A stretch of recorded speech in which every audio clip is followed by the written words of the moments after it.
पाठ राखीन या मालिकेच्या पुढील भागात आपण पाहत असतो की इकडे प्राजू अक्षरशः पैशाची बॅग घेऊन येते रोहनच्या आईसमोर उभा असते आणि रोहनच्या आईला विनवण्या करत असते. ती म्हणत असते की प्लीज हे पैसे घ्या आणि प्लीज हे लग्न मोडू देऊ नका, माझ्या बहिणीचं सुखाचं हिरावून घेऊ नका. मी तुमच्यासमोर आली नाही, ही माझी चूक आहे. या चुकीची शिक्षा माझ्या बहिणीला तुम्ही अजिबातच देऊ नका आणि हे लग्न मोडू नका, असंही ते विनवण्या करत असते.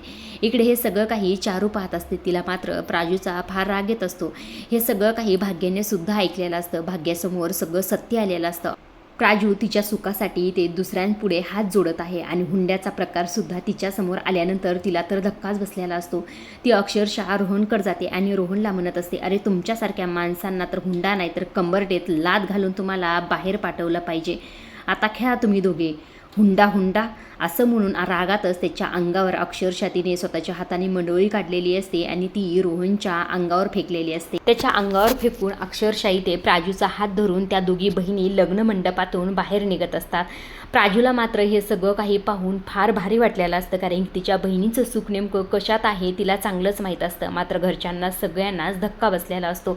फायनली भाग्य आणि रोहनचं लग्न मोडलेलं असतं. आता इथे भाग्य आणि त्याचबरोबर आरवचं लग्न नेमकं कधी होतंय आणि ह्या सगळ्या गोष्टी कशा प्रकारे होतात ह्या पाहण्यासारख्याच आहेत.